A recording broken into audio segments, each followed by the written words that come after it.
Amigos, hoy es miércoles y por supuesto, siempre lo digo, el miércoles es un día que nuestra casa se place de recibir invitados. Esta vez una cubana que vive en Chile. Ella es psicóloga, investigadora de temas migratorios y el impacto que este tema tiene en mujeres y niños. Maylen nos acompaña porque hoy vamos a hablar de emigración y nos hemos apoyado de otras invitadas que estarán viendo y por primera vez tendremos testimonios vivos en nuestro programa. Así que quédate por ahí porque esto ya va a empezar. Bienvenida Maylen a la familia de Somos Más Sin Estrés.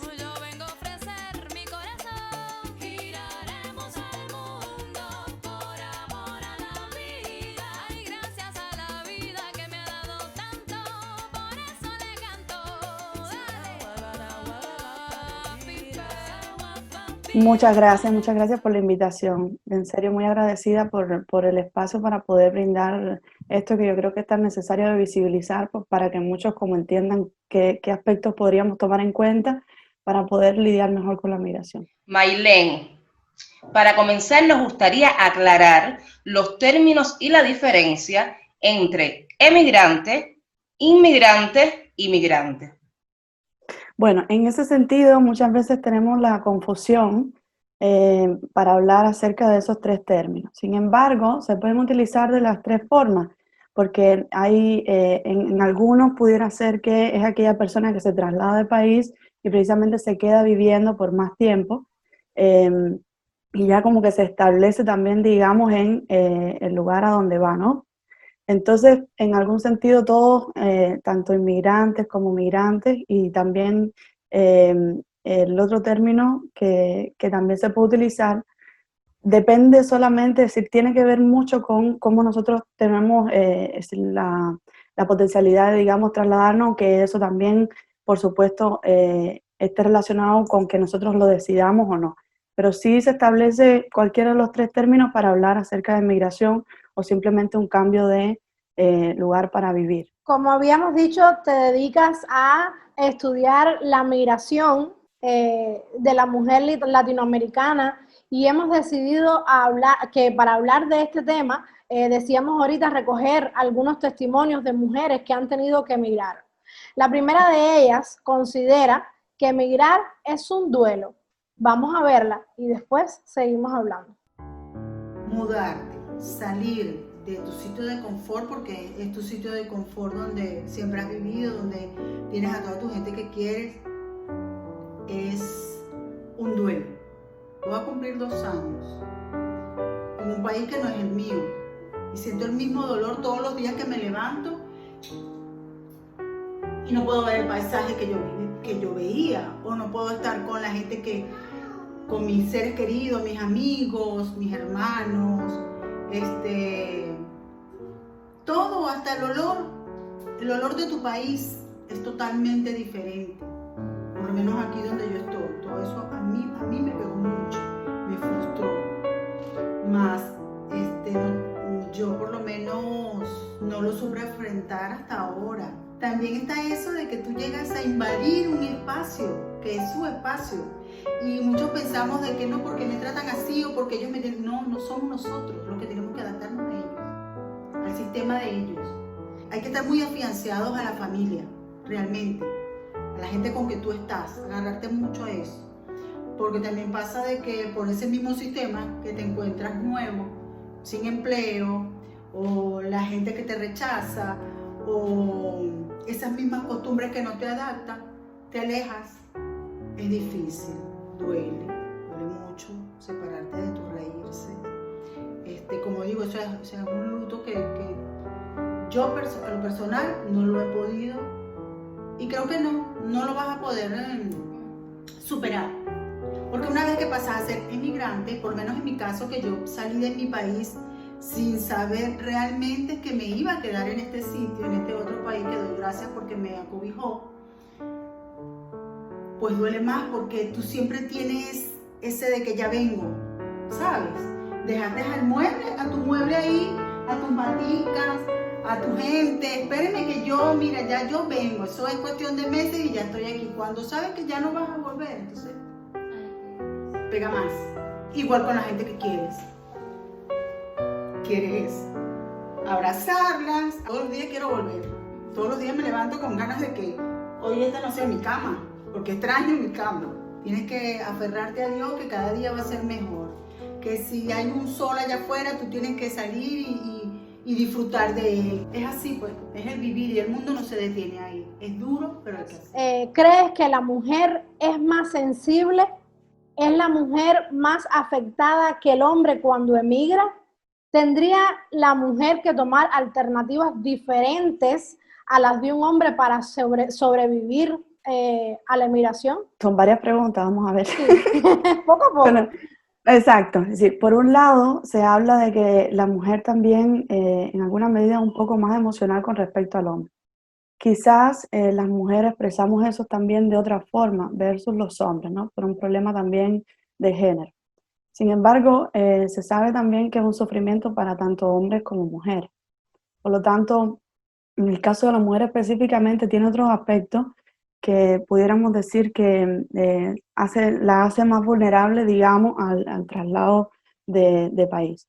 Por lo tanto, la mujer, la condición de mujer amerita también muchas veces en la cultura latinoamericana una situación de estar supeditada al hombre, porque por ejemplo sabemos también que en muchos países latinoamericanos, o la tendencia es que son países que muchas veces hay un patriarcado determinado que favorece que hayan ciertos factores que apoyen a los hombres socialmente. En el caso de la mujer no es tan así, porque la mujer, por ejemplo, tiene otros aspectos agregados que tienen que ver con que se embaraza, ¿verdad? Por ejemplo, muchas veces tiene que tener una familia, tiene que convertirse en un pilar distinto de la familia, y sabemos también que hoy día las mujeres también se convierten en entes que cuidan la familia, la sostienen económicamente, y también este cuidado de estar siempre mediando, digamos, entre los conflictos, los problemas. Las mujeres somos en ese sentido muy buenas para mediar, ¿no? Entonces, pasa que muchas veces las mujeres, por supuesto, que la forma de expresar emocionalmente, quizás lloran algún minuto más, se quiebran más, porque tienen un peso bastante importante con respecto a tener que sostener la familia, etc. Entonces, esto de tener a los hijos y también cuidarlos, muchas veces sostener también la casa, hace que esto, por supuesto, se pueda convertir en un cimiento que puede ser potencialmente vulnerable para la mujer. Entonces ahí tenemos como un factor que tendría que ver con las emociones o con cómo expresan las emociones. Por otro lado, la otra pregunta tiene que ver entonces con esto de que a la misma vez la mujer entonces construye el llevar y el lidiar con esto de la migración, con estos factores agregados. Por ejemplo, no es lo mismo, por supuesto, trasladarse una mujer sola para estudiar, porque lo decidió, quiso mejorar su condición de vida, que trasladarse con una familia, porque muchas veces tiene que ver cómo inserta a su hijo para entonces comenzar a trabajar. A veces desconoce también las políticas que existen, que están a favor de que esa mujer pueda insertarse socialmente. ¿Por qué no lo sabe? ¿Por qué no tiene acceso a las páginas que necesita tener quizás para esa información? Las políticas que se establecen en ese país a veces están favoreciendo la integración de migrantes, pero muchas veces no.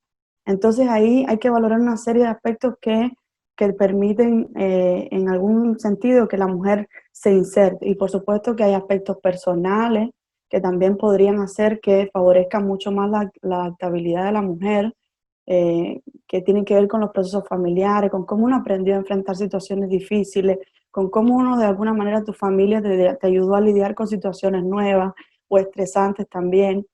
Y por otro lado, claro, la acogida entonces de toda la sociedad favorece en algún sentido que la mujer vaya insertándose junto a su familia si es que se traslada con familia. Pero sobre todo ya no es una carga de uno solo para insertarse allí, sino que también es una carga de cómo la familia la acompañamos también para insertarse en esta sociedad que también es patriarcal, que ya tiene también quizás procesos donde la mujer está un poco desprotegida, entre comillas, ¿no? Entonces nosotros como migrantes tenemos una doble condición que favorece que nos cueste más quizás insertarnos en una determinada sociedad, y más, por supuesto, siendo mujer. Otro de los testimonios que hemos recogido cuenta la experiencia de una mujer que también es madre, y una de las cosas que le ha tocado vivir es el rechazo de su hija a un nuevo idioma. Veamos de qué se trata. Emigrar para mí ha sido todo un reto. Cuando tomamos la decisión fue algo muy fuerte emocionalmente, porque pega aquí y pega aquí. Para mí hoy por hoy sigue siendo muy doloroso, porque yo dejé a toda mi familia allá. No emigré sola, emigré con mi esposo y mi hija. Siempre hablo con ella y le digo que este es un país muy bonito en el que nos vamos a quedar viviendo el tiempo que Dios quiera. Ella tuvo como un mes, siendo ella una niña de 4 años, reclamándome que por qué no volvíamos a Venezuela. Y yo tuve que armarme de valor. Bueno, en realidad, muchas de las veces que ella decía eso, pues yo me quebraba, porque yo también siento lo mismo, ¿no? Pero no tenemos otra, o sea, es esta la alternativa y ya, no hay más. Para mí no hay más. Ella ahora está como entendiendo más las cosas, a veces se niega a pues aceptar la diferencia de idiomas. En eso se ha negado bastante. Dice que ella no quiere hablar portugués porque ella lo que habla es el español, siendo ella una niña de 4 años. Todo esto lo quiebra uno, pero uno no puede quebrarse ante ellos, ni ante nadie. Emigrar es muy fuerte, pero te hace ser una persona más valiente. Como a fuerza, en el camino te vas a encontrar con personas malas y personas buenas. Y he aprendido mucho que siempre te tienes que quedar con lo positivo y no con lo negativo. Te has enfocado en la maestría que realizas, en la salud mental infantil juvenil, específicamente en los factores que pueden ser traumatizantes en los niños. ¿Te parece que este caso es repetitivo? ¿Cree que habría que manejar de alguna otra manera específica la realidad de que, hijo, estamos en otro país? Muy interesante tu pregunta, porque en alguna medida muchas veces, y esto por supuesto que compete también a aquellas mujeres que se trasladan con niños y niñas, ¿no? Entonces se hace un poco más complejo, como decía antes, del peso que viene en la mujer para poder acompañar el proceso de sus hijos. Y muchas veces uno vivencia eso aún más, porque ya uno sabe que uno es migrante y que tiene que adaptarse al medio nuevo y todo, pero también a veces uno ve a sus propios hijos sufriendo el proceso de adaptarse, porque uno ve que los niños vienen porque hablan distinto, tienen un acento distinto, entonces se convierten también en un factor que puede ser a la misma vez, es decir, en un medio que pudiera en alguna medida segregarlo, y contra que uno no quiere, por supuesto, que sus hijos sean en algún momento aislados de un grupo, ¿verdad? O separados de un grupo porque habla distinto, se comporta distinto, tiene otra forma. No se pueden negar en ese sentido los genes que uno trae con uno a partir del país de donde viene, ¿no? Entonces, pasa que es muy necesario sentir como mamás la necesidad de acompañar. No vamos a tener el control de la situación porque nosotros podemos controlar lo que tenemos en casa, cómo lo criamos, de qué manera lo hacemos, cuántas herramientas le aportamos a ese niño o niña para que pueda avanzar en este recorrido en el que estamos todos, pero desconocemos cómo va a ser tratado en ese otro lugar. Entonces, como que le damos un set de herramientas a los niños y a las niñas para que puedan, digamos, enfrentar esa situación X, con las herramientas que nosotros esperamos que pongan ellos en desarrollo en ese espacio. Pero sí se sabe que es complejo, y más si tienes, por ejemplo, si tienes un niño, ya es un factor estresante de por si tienes 2, si tienes 3, depende también de con la cantidad de niños que te traslades. Pero sí, ahí es como que vienen algunos factores de riesgo. Por ejemplo, yo incluso había, si me permiten, anotado algunos factores de riesgo que también están mucho más relacionados con la migración específicamente. Y por ejemplo, factores psicológicos que podemos ver que son de riesgo, que no necesariamente eso significa que los niños van a desarrollar un trastorno en salud mental. Yo, por ejemplo, no trabajo desde ver a los niños con un trastorno mental, sino que son niños que están pasando por ciertos procesos que convierten como se sienten en ese medio, favorece que desarrollen problemas, ¿no? Entonces lo abordo desde allí, pero entendiendo que un factor de riesgo para un niño, hablando de niños hasta alrededor de los 12 años, incluso un poco más puede ser, ¿no? Pero dentro de esa etapa se ve que hay factores de riesgo como la soledad, el sentido de, es decir, esa sensación de que el niño se sienta solo es un factor de riesgo. Estamos viendo que llegamos a un lugar que nos acogen y nos sentimos solos. Si tú como mamá estás manejando mal tu soledad, lo más seguro es que tu niño interprete de esa forma cómo debo manejar la soledad. Entonces esto hace muchas veces que se convierta en un factor de riesgo que si no es bien manejado, se convierte en un problema mayor para el niño. El niño tiene que sentir de que aunque estamos aquí solos, aunque somos solamente esta familia, puede ser con mamá o papá, o puede ser con la mamá sola, o en cual sean las condiciones que tenga, el niño tiene que saber que aunque esté solo, estamos pudiendo manejar esto. Somos poquitos, pero somos fuertes poquitos, ¿no? Porque eso se va convirtiendo en un factor de riesgo cuando nosotros vemos, si yo por ejemplo tuviera, a veces son cosas muy pequeñas que los papás en nuestros propios problemas no nos damos cuenta. Y es que yo puedo estar diciendo en voz alta, lo pensé y delante de mi hijo, porque ellos son esponjitas, entonces todo lo captan. Entonces yo puedo haber dicho, es que estamos tan solos aquí, qué difícil es sobrellevar esto, ¿no? Y solo esa opinión dicha abiertamente para el niño entiende que estamos solos. Y quizás no le estamos tanto, tenemos que crear nuevas redes, nuevos contactos, para que el niño entonces pueda ir desarrollando esta capacidad de relacionarse con otros. Entonces, lo otro que está también relacionado con factores de riesgo es la exposición a eventos traumáticos. Es decir, los eventos que son altamente estresantes, la migración lo puede ser.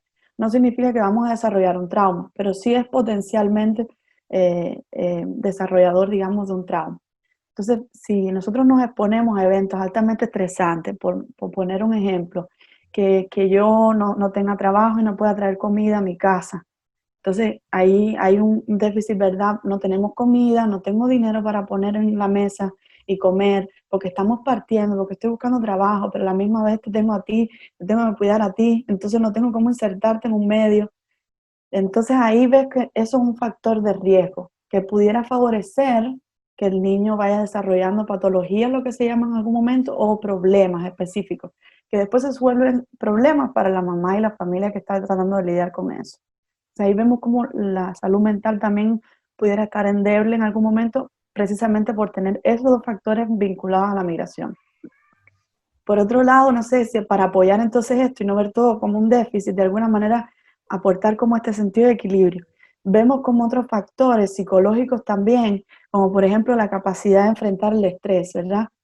Esta capacidad que podemos tener nosotros para lidiar con determinados estrés, lo que ustedes hacen en su programa, que es una información tan valiosa para que las personas entiendan de que manejar el estrés es precisamente un valor para nosotros, tener la capacidad de lidiar con esas situaciones que son difíciles. Es muy distinto que una mamá se eche a llorar y se emocione, ¿verdad?, con las situaciones que pueda estar pasando difíciles, a una mamá que dijo, vamos a estar bien, esto lo vamos a superar. Es muy distinto porque ese sentido de positividad le aporta control a la familia y también al niño, se desplaza al niño porque el niño está aprendiendo y mucho más dependiendo de la edad en la que esté. Por otro lado, la capacidad de enfrentar la adversidad, que ahí está lo que tú decías, lo que estábamos conversando antes acerca de la resiliencia, porque la resiliencia precisamente apoya esto, ¿no? La adversidad, el crecerse ante la adversidad. Y ahí tenemos también que trabajar, que el niño sepa cómo enfrentar la adversidad. Si el niño se va y se encuentra con un medio que no lo acoge, cuando él regresa tú tienes que estar ahí para él y aportarle este sentido de control de nuevo.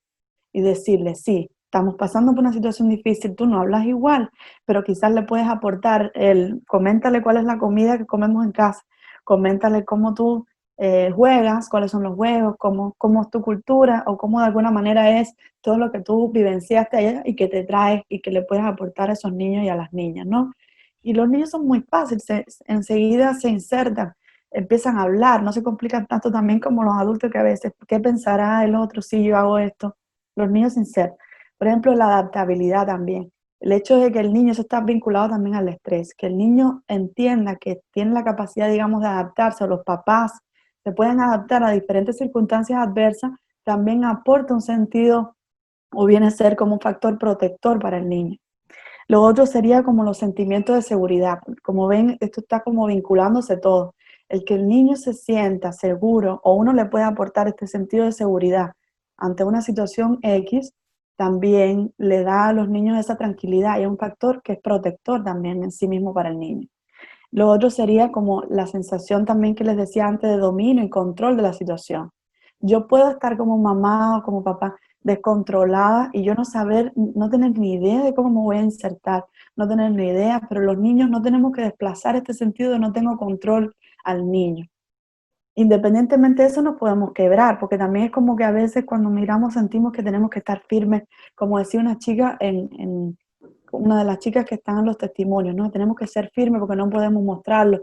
No, está bien quebrarse también, porque un niño que tampoco pueda expresar sus sentimientos me causaría sospecha, lo que nosotros llamamos un niño sobreadaptado. Tú ves un niño que está estático y están sucediendo cosas y el niño está perfectamente bien, también llama la atención, porque el niño no está respondiendo ante una situación que debería tenerlo como un poco ansioso. Entonces ahí hay que ver bien cuándo nos podremos o nos damos el permiso de quebrarnos y cuándo nos damos el permiso de ser un pilar que nos sostenemos, ¿no? Por otro lado, el apego positivo, que el niño explore y pueda regresar como nosotros. No que el niño entonces se vaya y cuando se sienta nervioso es como que ve a un niño de otra cultura y ya lo lastimaron en algún momento y cuando se vuelve a enfrentar a un niño de esa cultura, regresa con mucho susto porque él seguramente piensa que me van a tratar igual, que lo hizo el otro niño. Entonces ahí uno le dice, está bien, no pasa nada, anda y juega. Y el niño entonces también se tranquiliza y tú le permites explorar, pero saber también que puedo estar yo aquí como mamá para él en algún momento cuando lo requiera, ¿no? Lo otro sería como una buena autoestima, cuando uno favorece que los niños tengan una buena autoestima, que se quieran a sí mismos, que esto que tenemos todos los seres humanos, porque todos los seres humanos tenemos en un mismo minuto, nos dañamos, digamos, porque nos decimos seremos suficientes, lo estamos haciendo bien, estoy yendo por el buen camino, ¿qué más lo estoy haciendo? Esos pensamientos hay que trabajarlos mucho porque construyen nuestra realidad.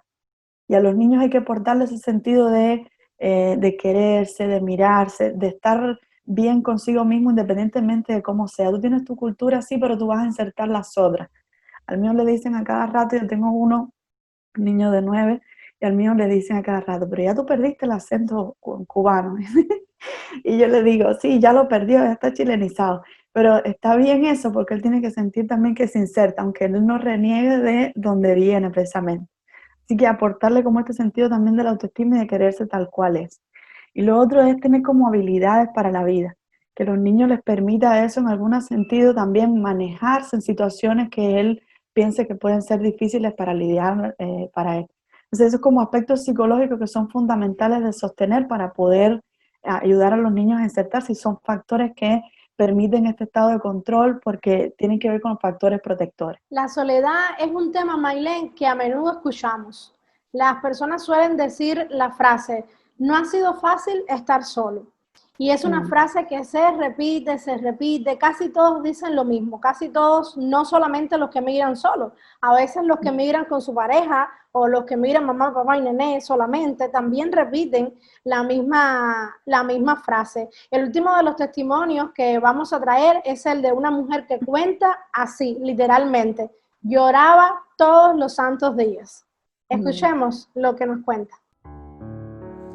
Bueno, yo emigré hace 13 años acá a Portugal y lo que más me costó al llegar acá fue sentirme sola. La soledad para mí me pegó muchísimo. Llegar a la casa después de trabajar, sentarte a la mesa para comer y mirar para 4 paredes y ver que estás sola, para mí fue muy, muy complicado. Yo lloraba todos los santos días. Culturalmente para mí no fue tan difícil. El clima también me costó muchísimo porque allá en Venezuela los 365 días del año la temperatura es amena, es verano y aquí tenemos las 4 estaciones. Con la venida para acá te puedo decir que salí como de aquella bola de cristal donde nosotros estamos, de aquel caparazón de protección Entonces sentí que aquí pude desenvolverme más y pude tomar mis propias decisiones. Acá, estando sola, sientes que ya tus decisiones, como quien dice, son tuyas, y que enfrentas la vida de una manera diferente. Sentí también que lo que era mi cultura y mis raíces las comencé a valorar más. Cuando la gente emigre con la mente abierta. Nosotros vamos para otro país donde tiene leyes, culturas, música, todo completamente diferente. Nunca van a ser igual a nosotros. Nosotros no podemos ir a un sitio y comenzar a criticar porque las personas se sienten mal. Acuérdate que tú vas para el país de ellos y eres tú que te tienes que adaptar a su cultura. Cuando vas a emigrar también estás buscando mejores condiciones. Por lo tanto, respeta ese país que te está abriendo las puertas, porque si no estás dispuesto a eso, simplemente no emigres. ¿Se supera este sentimiento de soledad o uno se resigna a que esto es lo que hay y hay que tirar para adelante? Bueno, me gustaría incluso preguntarles eso a ustedes. ¿Se supera el sentido de seguridad? Bueno, a partir también de lo que uno pueda ver, si cómo tú superas la soledad, de qué manera tú te puedes sentir de nuevo acompañado, ¿cómo se logra eso? Yo preguntaría eso también a propósito de acompañar tu pregunta, porque es Sí, muy interesante. ¿Cómo superamos la soledad? Para no sentirnos solos, hay personas que dicen, a veces estamos acompañados, pero igual nos sentimos solos, ¿no? Podemos tener muchas personas de otra cultura, pero igual nos sentimos solos. En algún momento uno dice, bueno, pero ¿cuántos como yo hay? ¿Cuántos que hacen lo que yo? ¿Cuántos que entienden que el cafecito para mí es importante en la mañana? ¿Cuántos habrá que sienten lo mismo que yo siento? Para eso se necesitan una serie de aspectos que tienen que ver con conocer gente, ¿verdad? Con insertar relaciones, con crear redes. Tú puedes también salir y encontrar, como me dijo una profesora en algún minuto en las clases del magíster, decía, cuando tú sales a una cultura nueva o tú sientes que en la sociedad no encuentras a alguien como tú, puede ser físicamente, porque sabemos que también cada cultura tiene un físico y una fisonomía específica. Entonces ahí vemos que cuando salimos no encuentro estas mismas caras que yo solía encontrar antes. Entonces me siento sola a la misma vez porque no hay gente, no sé, yo que tengo los ojos claros, quizás empiezo a buscar gente que tenga los ojos claros, que tenga una similitud conmigo, ¿no? Pero no la encuentro. Me imagino que es más difícil cuando te vas a un país donde son más marcadas. Los rasgos también cambian, los ojos entonces son más alargados, el color de la piel. Imagínense ustedes lo difícil que es sentir que tú, como ha pasado mucho con la migración haitiana ahora en Cuba, en Chile, que hay muchas personas que migran y que tienen un color. Entonces ahí hay dos factores, eres migrante, pero también tienes un color distinto al país de acogida. Entonces cuando no te encuentras en esa cultura con ciertas similitudes, pues entonces eso comienza a ser un duelo y se empieza a sufrir. Pero por eso es que es importante establecer conexiones. A veces son pequeños actos que uno puede hacer para aliviar ese sentido de soledad. Indudablemente cuando te vas a otra cultura vas a sentir que no todos los que están alrededor tuyo se parecen a ti en muchos sentidos y todo, pero yo diría que eso es bueno en algún momento como ir a la introspección, ¿no? Ver dentro de nosotros para ver cuáles son los aspectos que nos diferencian, pero cuáles son también los que nos hacen similares. ¿Cuáles son aquellos aspectos que, porque todos los seres humanos somos distintos y está esto en las redes sociales que ahora se habla de que tú te distingas, que tú seas distinto y eso hace que la gente se empiece también como a alejar, pero somos tan similares también. Somos tan similares, sufrimos, pasamos por procesos dolorosos, también tenemos la capacidad de reinventarnos, de crecernos en sus situaciones. Entonces, cuando empezamos a ver a otra persona tan vulnerable como nosotros, tan similar a nosotros, tan humanos como nosotros, porque vivimos esas mismas situaciones igual, comenzamos a encontrar un vínculo con el otro que nos permite evadir o alejarnos un poco de ese sentido de soledad. Siempre van a estar las diferencias, porque indudablemente tú traes contigo un set, ¿verdad? Una maleta que es específica a partir de cómo tú eres, ¿no? Pero a la misma vez también tú puedes en algún momento también buscar esas similitudes con la otra cultura que te permitan insertarse en ese nuevo medio social, ¿verdad? Que puede favorecer que tú te sientas menos solo. ¿Realmente emigrar nos cambia o es una circunstancia en que nos descubrimos? Qué interesante. Las dos, yo diría, porque si nos descubrimos también cambiamos.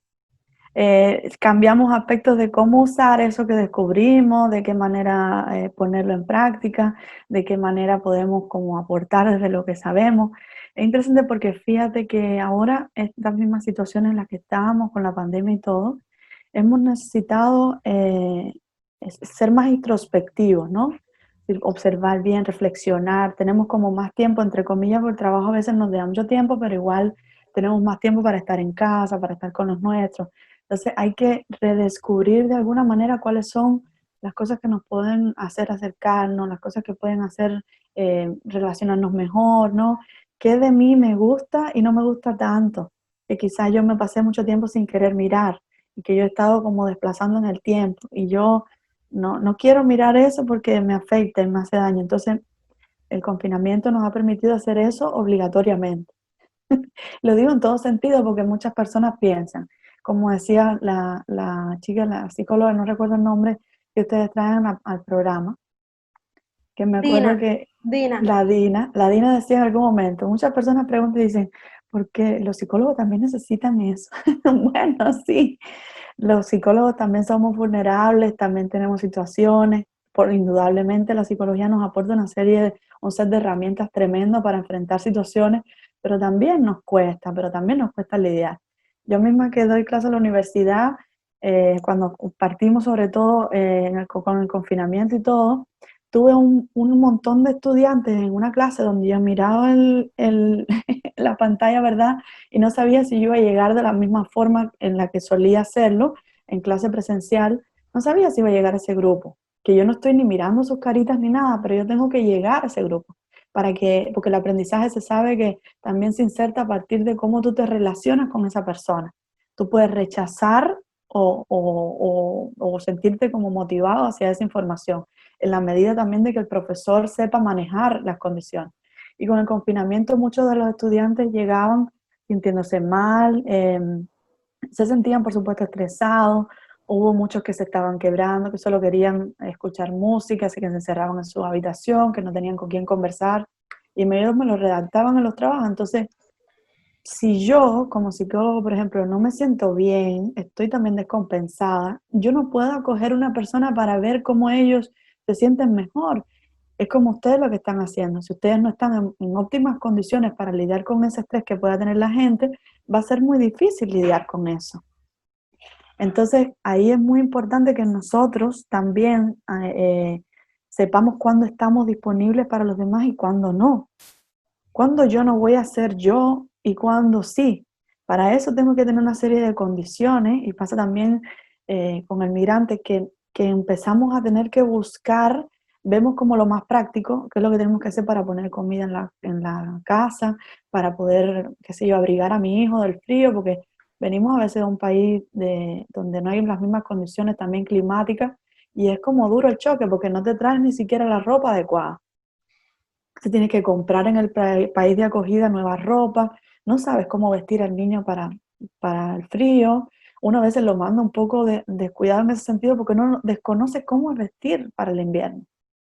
Entonces son cosas muy simples que necesitan una reestructuración para cambiarnos. Después yo aprendo que primero se usa una primera parte para la piel para mantener calor, después se usa entonces otra capa y después se usa el abrigo o la parca. Entonces todos esos son procesos que ameritan que yo vea, pero es que yo no sé cómo abrigar a mi hijo, es que yo no sé cómo vestirlo, es que yo no sé cómo manejar eso. Y esa introspección a la misma vez te cambia. Pero muchas personas lo viven como un dolor tremendo porque se están desarraigando de lo que antes solían hacer y conocer. Ya esto no me vincula a mi antigua cultura, pero velo con un sentido de apertura, como decía una de las chicas en su testimonio. Si tú lo ves como un sentido de apertura, ahí está como el ser humano es capaz de ampliar sus capacidades. Precisamente por la plasticidad cerebral, los seres humanos tenemos la capacidad de aprender todos los días. Entonces allí nosotros podemos, claro, entrar en un proceso de mirar hacia adentro, de ver qué es lo que yo quiero, con qué quiero permanecer, qué me quiero traer, qué quiero seguir poniendo en práctica en mi vida y qué quiero desechar porque ahora no me va a servir.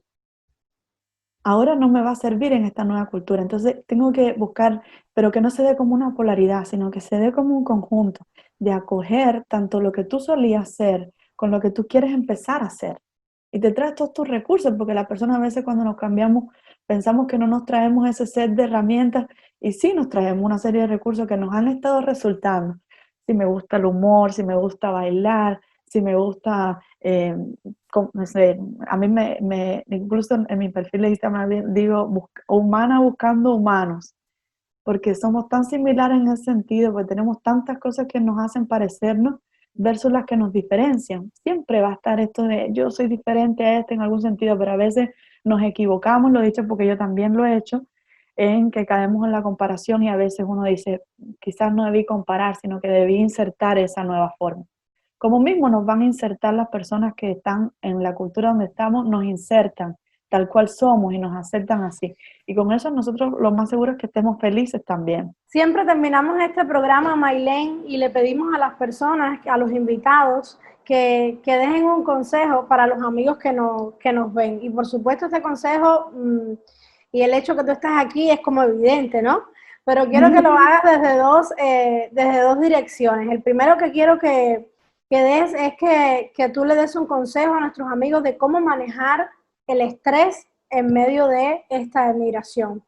Porque realmente si ya estamos, manejar el estrés, yo creo que tener esas herramientas para manejarlo, yo creo que es lo más sugerente. Y el otro consejo que quiero que des a partir del impacto que tuvo en mí, el testimonio que dio Marilyn con respecto a ese tratamiento con los niños, porque muchas veces se migra con niños pequeños. Nos gustaría también que pudieras darle un consejo a las madres que emigran con los niños. Ahí vuelvo, qué interesante lo que me acabas de decir. Como todo está vinculado, es muy lindo cómo ustedes guían. Pues pasa, voy a tomar el ejemplo de cuando nosotros nos hablábamos, nos estábamos chateando y yo decía, me pongo muy nerviosa porque yo soy muy tímida, pero cada vez que me tengo que exponer siempre resulta un reto para cualquier persona, yo creo en sentido general.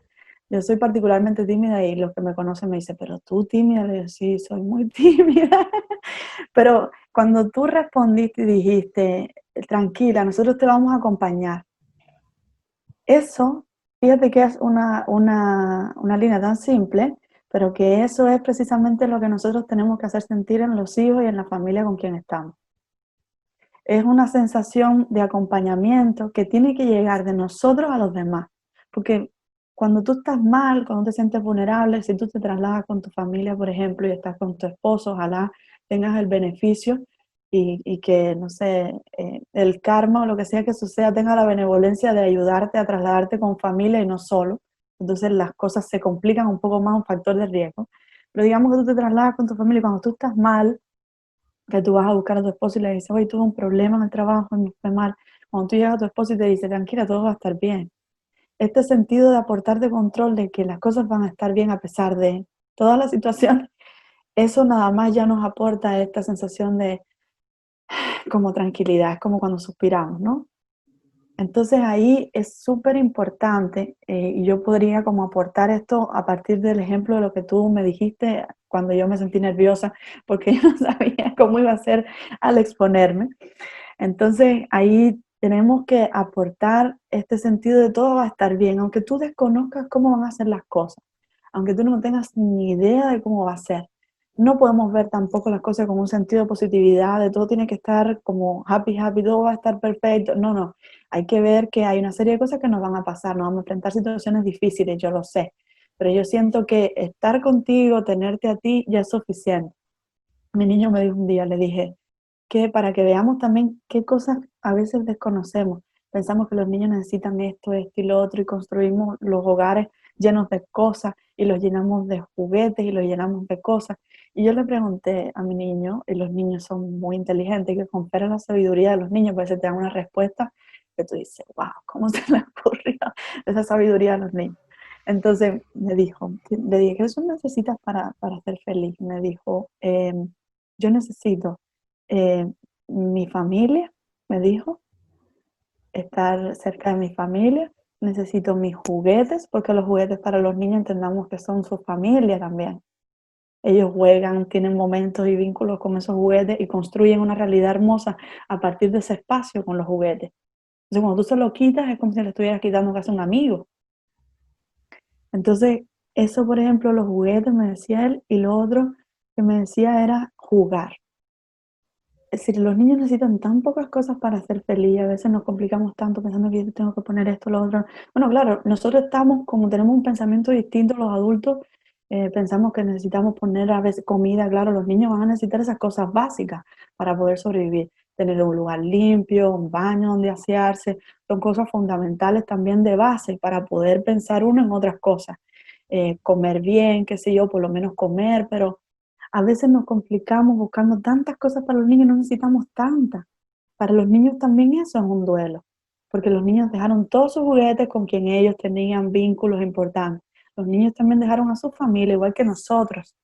Los niños también dejaron a sus amiguitos y a todo su ambiente, dependiendo, por supuesto, considerando la etapa del desarrollo en la que nos trasladamos con el niño. Pero es bien claro y yo quisiera dejar como eso bien explicado, o por lo menos en las bases. Es que a veces como adultos también desconocemos que los niños tienen aspectos biológicos que nos hacen distintos a los adultos. Los niños tienen lo que llamaba Piaget en algún momento de un pensamiento concreto. ¿Qué significa eso? Que los niños, lo que tú le dices, tal cual se lo dices, para ellos es la realidad. Entonces, si tú le dices a un niño, nos vamos a nuestro país y cuando estemos ahí vamos a estar bien. En este lugar no estamos bien porque yo odio escuchar a las personas hablar así, yo odio, a veces uno puede hablar esas cosas y los niños entonces entienden de que es así las cosas, de que yo estoy segura en mi país pero no estoy segura aquí. Si tú le dices a un niño más tarde te voy a llevar a comprar un helado, los niños se van a creer eso, pero de ahora hasta siempre. No cabe la posibilidad de que tú le expliques, no, ahora no puedo porque me compliqué con el trabajo y no me dio tiempo. Los niños van a estar esperando el helado siempre. Y tú le dices a un niño, yo aquí, por eso son aspectos como que pueden ser incluso traumatizantes y a veces uno para los niños no concibe eso. Tú le dices a un niño, si haces tal cual más, yo te voy a encerrar en la habitación y te voy a dejar ahí guardado todo el día. El niño entiende que eso va a ser así. Nosotros decimos, que tú me vas a encerrar, yo te voy a dar un empujón y tú no me vas a encerrar. Tú le dices a un niño, yo voy a venir, te voy a raptar y de ahí entonces te voy a llevar a otro sitio y te voy a hacer esto, esto y esto. El niño se lo cree tal cual. A un adulto le dicen eso y le dice uno puede tener miedo por eso que te dicen, pero uno dice, no, esto que me va a estar tomando y raptando a esta persona. Como el pensamiento es distinto, entonces ahí es muy importante que sepamos que como los niños piensan distinto, lo que nosotros digamos al lado de ellos es ley. Lo que nosotros digamos al lado de ellos es de ahora para siempre. Tú estás construyendo su realidad.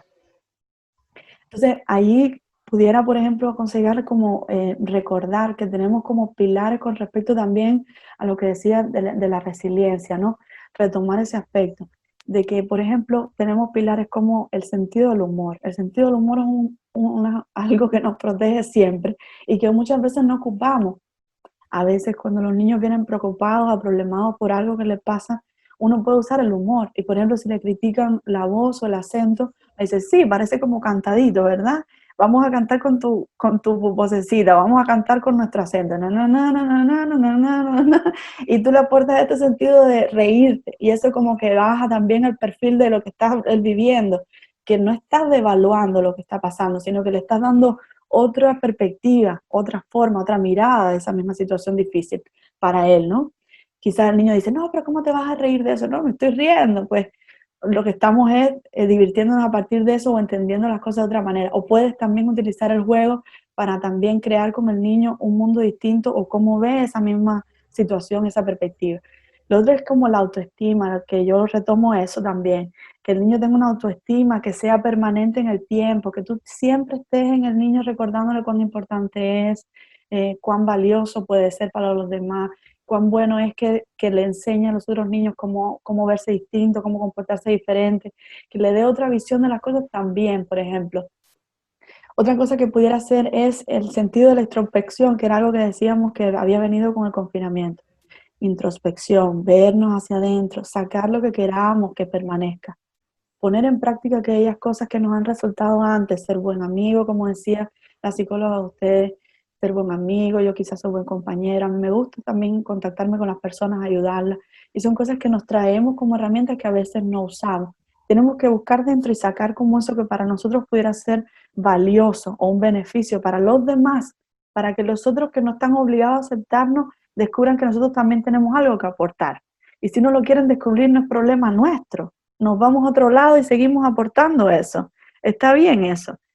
Lo otro es como la independencia, el hacer sentir a los niños también independientes, darle herramientas para que él mismo busque, haga las cosas, se vaya aquí, allá, qué sé yo, coma una comida de la cultura nueva, comience él también a insertarse. Al niño le gustan cosas que le encantan de acá, y por ejemplo el pebre, que es una cosa como típica acá, le encanta, y yo se lo preparo en casa, a la manera que yo lo pueda hacer, pero también ahí estoy insertando, tú también estás creando tu propia forma, ¿no? La capacidad de relacionarse también es otro pilar resiliente. Esta capacidad de adaptarte, relacionarte con gente nueva. Si tú le enseñas a tu hijo de que no pasa nada por conocer gente nueva, tú le estás dando un mensaje implícito en eso, de que está bien relacionarse, conocer gente. Los niños son súper fácil para eso. Llegan a un parque y no conocen a los niños y enseguida ellos se atraen como si fueran imanes. Nosotros los adultos somos más complicados, decimos, ¿qué pensará si yo vengo y converso? Es como que, ¿qué pensará de mí? Y todo. A mí la verdad es que antes me complicaba más en ese sentido, y yo después no me interesa mucho eso. Lo que me interesa es lo que voy a aprender de la conversación con esa persona hoy día. No estoy pensando en qué va a pensar si yo hago. Es decir, eso a mí por lo menos no me ha resultado. Lo otro sería como la creatividad, la capacidad de dibujar con los niños, aprender con ellos, desarrollar una nueva tarea, una nueva actividad que permita al niño recrear eso que está viviendo en algún momento. Y el pensamiento crítico, que es algo que también ha pasado con esto de la pandemia, que critiquemos las cosas en sentido proactivo, que veamos las cosas como un beneficio, como algo que nos va a aportar valor, como algo también que esto que me sirve, que sirvió, ¿por qué me sirve esto? ¿De qué manera lo puedo poner en práctica? ¿Cómo soy yo? ¿De qué manera yo puedo volcar mis herramientas o mis habilidades en los otros? Y esto de tener un sentido crítico, de mirar las cosas en diversas aristas, y esto lo permite esto que están haciendo ustedes en su programa. Que vengan varias perspectivas de un mismo problema, y que ustedes sepan cómo ver la comida, cómo ver de alguna manera la migración desde una perspectiva de acoger a los niños. Todo esto lo que ustedes están buscando es también una perspectiva de las cosas desde diferentes ángulos. Y eso es muy interesante, porque mucha gente es como que yo fuera absoluta y solamente viera la migración desde la psicología, y no lo viera desde la perspectiva de la sociología, del trabajador social, de todo aquel que estudia la migración.